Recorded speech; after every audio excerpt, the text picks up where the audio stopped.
Want a sword? Get a mentor.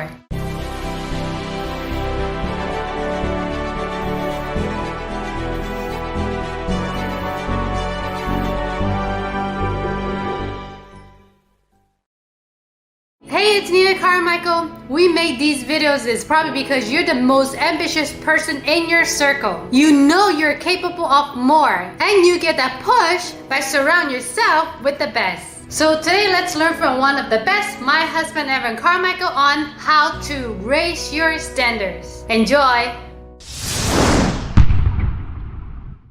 Okay, let's kick it off with rule number 1. Raise your standards. The difference in people is their standards. The world is full of people who started with less than what you already have right now, and they're winning. And too many people are out there complaining. Complaining that you don't have the money, that you don't have the time, that you don't have the experience, that you don't have the personality for it. All legitimate, logical reasons. But others have done it with those very same circumstances as you, with worse circumstances than you. The difference is they have a higher standard for themselves. And today, we're gonna raise yours. One of the things I'm most proud about for myself, why do I love Evan Carmichael, is because when I say I'm gonna do something, I do it, especially when it gets hard. Like, it doesn't count until it gets hard. And I'm doing it not just for other people. I'm doing it not just because I promised you that I would show up. I'm doing it for myself because I said I was gonna do something and then I go off and do it. This is the foundation of self-esteem, of self-confidence, of self-love, doing it when you say you're gonna do it.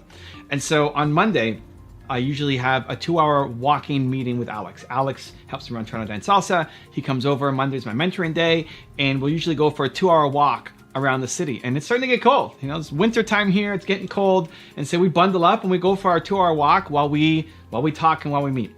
I'm trying to do walking meetings more, just for my own health and just for the challenge of it, because it's easy to start something like that in the spring or in the summer. It's really hard to do it when it's in the winter and you live in Toronto, Canada, and it's snowing and cold, right? So this Monday, Alex was sick.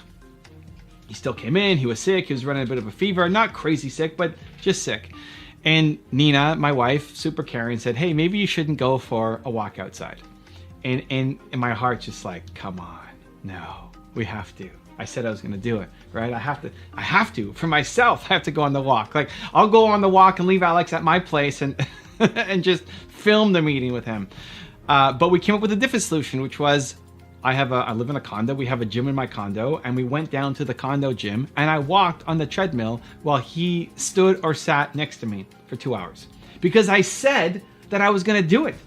How important is that 1-2 hour walk? Not much, right? In itself, not much. Am I gonna get healthy from doing that one walk? No. Am I gonna lose weight by doing that one walk? No. I'm gonna have so much more mental clarity by doing that one walk? Of course not. But it's the whole game because you're teaching yourself that you follow through. You're teaching yourself that you have high standards. You're teaching yourself that when you say you're gonna do something, you follow through because life is coming for you with a ton of roadblocks. Life is going to throw tons of curveballs at you. If you can only do the thing that you said you were going to do when it's easy and the path is perfectly clear, you're never going to do it. This is why people don't stay consistent. Because as soon as life gets hard, you let yourself off the hook. You allow your standards to drop to say, oh, it's okay. Yeah, of course I can't go for a walk because Alex is sick. Right? And there are definitely legitimate times when you should let yourself off the hook. If I was dying in bed with a fever and I couldn't get out of bed, I wouldn't go for the walk. That makes sense. Don't be stupid. There's times when you need to be gentle on yourself. But more often than not, we are too gentle on ourselves when we shouldn't be. I could have done the walk, and we did it. We did it in the gym downstairs, and Alex stood next to me and sat next to me and didn't have to go outside and get the cold on him, and I still got my walk in, right? And I feel great about it. Because I did it when it was hard, because here's this obstacle that life's throwing at me. Here's an easy way when everybody around me is saying, you don't have to go off and do it. And a little tiny voice inside my own head saying, okay, well, here's a chance. You don't have to do it. Like, no, be quiet, voice. I'm doing it. We're finding a solution. Let's go. And the solution is going to walk on the treadmill downstairs. So how can you start raising your standards for yourself? I'm going to give you a 3-step process that I think will help. Step number 1 is building credibility with yourself. This is so important. This is the starting point. This is the foundation. When you say you're going to do something, you do it. It starts with getting up in the morning. Most people, the first thing they do is they hit the alarm clock, right? You snooze. That's the very first thing. And I think that's a mental trap. I think every time you hit the snooze button, you're starting your day telling yourself that you suck. The very last thing you did last night was say, I'm going to wake up at whatever clock in the morning tomorrow. And the very first thing you do in the morning is say, I'm not going to hit my goal, right? That is not what you want to train yourself to do. That is teaching yourself from the very first second that you will wake up, right? The second you wake up, you're telling yourself, I suck, I'm not going to hit my goal. Stop doing that. When you say you're going to do something, you do it. You do it. You do it. Even if it's a small version of it, you still do it. If you said you're going to do push-ups every day and you feel really sick, do 2 push-ups just to show yourself that you do it. You have to set goals and then follow through. So be very careful, very intentional about the goals that you set for yourself. And then once you do, you have to follow through. You have to put your best effort on accomplishing that goal for the day, because that's where your self-love comes from. Your self-love comes from doing difficult things. It comes from setting goals, and then once it gets difficult, you still following through. That's how you build credibility with yourself, because the challenge is, if you snooze, if you let yourself off the hook, if you don't go for the walk, if you don't do the thing as soon as it gets a little tiny bit hard, the next time you set a goal, you're gonna get excited and say, I'm gonna do this goal. This is my next goal. I'm pumped up. And then the next day you're gonna say, I'm not gonna do that. Because you don't do any of your goals. Because you've taught yourself that you set goals and don't follow through. This is the starting point. Set fewer goals. And once you set them, you have to follow through. Number 2 is remember your big why and little why. This is what helps keep you on track. Your big why is your big vision for what you're trying to accomplish, the big mission that you're on. I want to solve the world's biggest problem.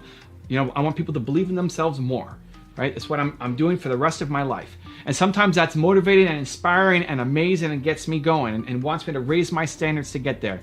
And sometimes it seems too big. And so the little why is, I don't know how I can help 1 billion people, but I help 1 person, I help 2 people. I can go to my comments and see that I helped some people and they're leaving me feedback. You guys, you beautiful people, leave me feedback on my videos, right? And remembering that the work that you do is important. If you felt every day that you woke up and you were doing work that was important, you're built to serve, right? It was meaningful to people. It was helping people. The work that you did matters. It would force you to raise your standards. And you do that by remembering your big why, the mission you're trying to take on, and the little why of feeling like I helped 1 person. And sometimes that big why is amazing and that's all you need. But when that feels like it's too big, go back to the little why and remember that you helped at least 1 person. You made a difference in their lives, and you can do it again today when you raise your standards. And step number 3 is have an environment of excellence. The environment that you create for yourself really matters, because you set it up once, right? This office that I'm in, this is my office, right? I walk in here every day is what I look at. This might be really inspiring to you, or it may mean nothing to you, right? All these pictures, they mean something to me. My Doritos bag that is not here anymore because I have my new book, Built to Serve. Pre-order your copy. Links in the description. Go get it.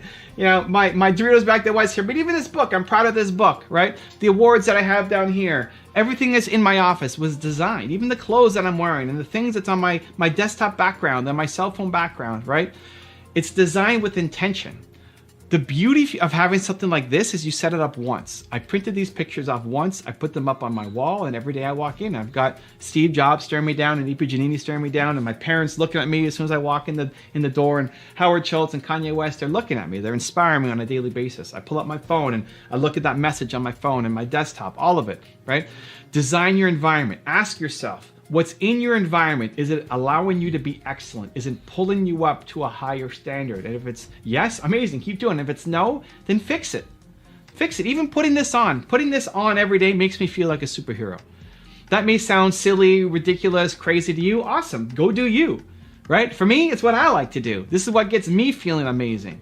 So whatever it is that pulls you up to a higher standard, that's in your environment, that you're doing daily, that you're probably just mailing in and just running through the routine of, right? Change it. Ask yourself, what does an excellent environment look like for you? What do you need to have on your body, in your environment, on your walls, on your backgrounds, right? Your screens. What do you need to have there that when you see it, it's going to remind you of who you are and who you want to be and the person that needs to grow to accomplish the goals that you have for yourself. Create an environment of excellence. If you want more confidence and motivation, please check out our 254 series. The link is in the description below. For me, my goal is to help a billion entrepreneurs. And so I always want to work on projects that have the ability to have a massive impact. That's what I strive for every single day. Don't go to them asking for help first. Go to them with value first so that they're stumbling all over themselves to try to find a way to help you out too. Bring value first. Find whatever the